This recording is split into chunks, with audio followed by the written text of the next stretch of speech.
어서오세요. 괴담 들려주는 낚시꾼 괴담록 괴담집사입니다. 동물들은 귀신을 본다고 하죠. 귀신 보는 동물들. 그런데 보는 걸로 끝나지 않고 귀신을 쫓아내는 동물도 있다고 하잖아요. 이번 이야기는 귀신으로부터 한 가족을 지켜준 고양이와 관련된 일본 괴담입니다. 그럼 기묘한 일본 괴담 사토시의 시점으로 떨어보겠습니다.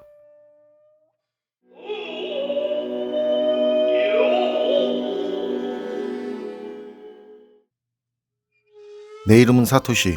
내가 중학생이던 시절 우리 집은 마당을 중축해서 집을 넓혔습니다. 우리 가족은 할머니, 부모님, 형, 여동생, 나 이렇게 대가족이었기 때문에 방이 늘어 다들 기뻐했었지만 그 뒤 우리 집안은 쑥대밭이 되어버렸습니다. 아버지는 이전엔 술을 거의 마시지 않는 사람이었지만 집을 넓힌 이후부터는 아무 이유 없이 술을 마시는 횟수가 늘어갔습니다. 그리곤 술을 마시면 폭력을 휘두르지는 않았지만 늘 큰 소리로 고함을 질렀습니다. 형은 그런 아버지가 싫어서 취직된 회사에 기숙사 신청을 했고 회사 기숙사에 들어가면서 집을 나갔습니다. 이어서 형이 나가고 얼마 지나지 않아 할머니와 여동생이 집에서 죽었습니다. 여동생의 사체를 발견한 것은 어머니였고 갑작스레 닥친 일에 마음이 힘들었던 탓인지 어머니는 이상한 무당집을 드나들면서 가사를 거의 돌보지 않았습니다. 이 모든 것들은 집을 넓히고 난 뒤부터 3개월 사이에 우리 집에서 모두 일어난 것입니다. 나에게도 스스로 걱정되는 문제가 하나 있었습니다. 그건 계속 꿈이다, 환각 증상이다라고 나 자신에게 말하며 스스로를 안심시켜야 할 정도였습니다. 집을 넓히고 나서부터 쭉 모르는 3인 가족을 집 여기저기에서 보게 된 것입니다.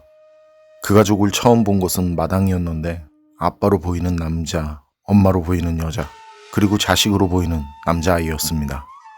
차림새는 옛날 사람 느낌이고 3명이서 기념사진을 찍는 것처럼 서서 저를 보면서 입만 희죽희죽 웃고 있어서 전 그들에게 바보 취급당하는 느낌이 들었습니다. 그리고 그들은 내가 알아채면 2초 또는 3초가 지나면 안개처럼 흩어지며 사라졌습니다. 그러던 중 길고양이가 우리 집 마당으로 길을 잃고 들어왔습니다. 우리 집 식구 모두는 동물을 키워본 적이 없었습니다. 내가 학교에 갈 때와 돌아왔을 때 그 고양이는 항상 현관에서 기다리고 있었고 난 그런 고양이의 귀여운 모습에 홀딱 빠졌었습니다. 그래서 눈치를 보고 때를 기다리다가 아버지와 어머니가 기분 좋게 보일 때 설득을 해서 마침내 그 고양이를 내 방에 데리고 들어와 기르게 되었습니다. 고양이는 코 부위에 사마귀 같은 무늬가 있었기 때문에 난 고양이에게 하나짱이라는 이름을 붙였고 나에게 하나짱의 존재는 평안하지 않은 집에서의 유일한 위안이었습니다. 그리고 희한한 게 하나짱과 같이 있을 때는 무슨 이유인지 그 이상한 가족이 보이는 일도 없었습니다. 2달 정도 지났을 무렵 하나짱이 갑자기 죽었습니다. 아침에 항상 제일 먼저 일어나는 하나짱이 그날은 내게 오지 않아서 방 안을 찾아보니 하나짱의 몸이 싸늘해져 있었습니다. 난 그런 사실을 인정할 수 없어서 싸늘해진 하나짱을 조심스럽게 안고 동네 동물병원으로 데리고 갔습니다. 하나짱을 본 수의사는 심장마비 같다라고 말했습니다. 나는 집에서 3개월간 일어난 일들과 유일한 위안이었던 하나짱이 없어져 버린 것 때문에 정신적 밸런스가 무너져 버린 탓인지 모든 것이 어찌돼도 좋다는 심정이 됐습니다. 그리고 내성적인 성격 탓에 평소에도 조용했지만 가족들과 더욱 말도 하지 않게 되고 감정 표현을 하는 일도 없이 그냥 내 방에서 하루하루를 넘기고 있었습니다. 그러던 어느 날 밤 한기가 느껴지는 오싹하고 이상한 기분에 눈을 뜨니 한동안 보이지 않던 그 3인 가족이 침대 끝에 서서 나를 내려다보고 있었습니다. 언제나처럼 희죽희죽 웃고 있었는데 그날은 이상하게 나와 눈이 마주친 뒤 시간이 지나도 전처럼 사라지지 않았습니다. 지금 생각하면 섬찟합니다만 그땐 그냥 너희들 맘대로 하세요라는 자포자기의 심정으로 있었습니다. 그때 바로 다음 순간이었습니다. 엄청나게 사납게 화가 난 고양이의 큰 얼굴이 떠오르더니 셋 중 아빠로 보이는 남자에게 달려들어 물었습니다. 그러자 그 가족은 경악하는 표정으로 사라졌습니다. 나도 그 순간은 정말 무서웠습니다만 그 가족들이 사라진 뒤 온화한 모습으로 돌아온 고양이의 얼굴을 보는 순간 하나짱 하며 소리쳤습니다. 선명하게 보이는 코 옆에 있는 무늬가 확실히 하나짱과 같았기 때문입니다. 아침에 일어나니 웬일로 엄마가 먼저 일어나 있었습니다. 자고 있는데 이불 위로 고양이가 걷는 감촉이 느껴져 일어나게 되었다고 합니다. 나는 지금까지 억누르고 있던 감정이 이때 순간적으로 폭발하여 통곡을 하였습니다. 어머니와 그 소리를 듣고 일어나 다가온 아버지를 앞에 두고 아버지에겐 더 이상 술을 마시고 고함치는 걸 그만하고 어머니에겐 무당집에 가는 걸 그만두라고 소리쳤습니다. 이런 식이면 할머니와 동생이 아버지와 어머니 때문에 좋은 곳으로 갈 수 없다는 말을 하면서 울부짖으며 부모님께 하소연하듯 큰 소리로 말했습니다.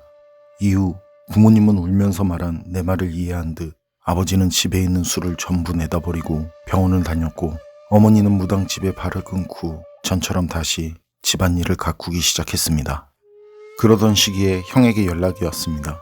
형 말은 매일 밤 역에서 귀가하는 길부터 자신을 기다렸다는 듯 따라와서 기숙사 문 앞에서 생활을 하는 고양이가 있다고 했습니다.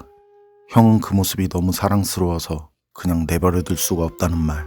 그러나 본인은 기숙사에 살기에 형편이 되지 않아 집에서 내가 돌봐줬으면 좋겠다는 이야기였습니다.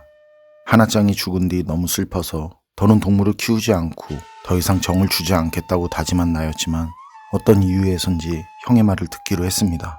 그리고 마음 한편에선 하나짱에 대한 미안한 마음이. 그 고양이는 그렇게 우리 집에서 같이 살게 됐고 내가 학교에서 돌아와 저녁에 혼자 집에 있을 때 일입니다. 거실에서 TV를 보고 있는데 곁에서 자고 있던 그 어린 고양이가 갑자기 일어나더니 복도로 뛰어갔습니다. 그리고 바로 어린 고양이가 무언가를 쫓아서 현관을 향해 달려가는 소리가 들렸습니다. 놀라서 가보니 어린 고양이는 털을 곤두세우고 현관을 바라보며 화를 내고 있었습니다. 하악질을 하는 어린 고양이. 그리고 이내 이해할 수 없는 성인 남자의 목소리 같은 느낌이 머릿속에 울려왔습니다. 그때 고양이가 내는 소리는 어린 고양이의 소리가 아니었습니다. 현관을 보며 무섭게 화를 내는 고양이. 그 후 그 이상한 가족들도 내 앞에 더 이상 나타나지 않았습니다. 형은 아기 고양이가 신경 쓰이는지 오지 않던 집에 자주 오게 되었습니다.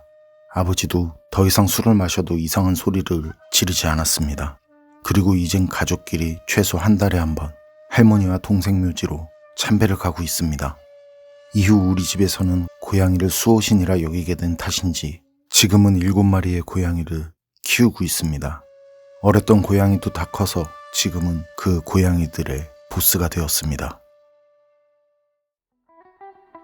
내용은 여기까지인데요. 살짝 동화 같은 일본 괴담이었네요. 그런데 그 이상한 가족, 아빠, 엄마, 아들 그 셋, 왜 고양이한테 맥을 못 쓰는 걸까요? 쥐인가? 여러분 생각은 어떠세요? 판단은 여러분께 맡기겠습니다.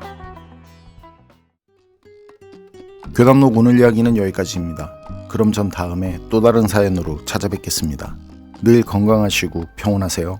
함께 해주셔서 고맙습니다.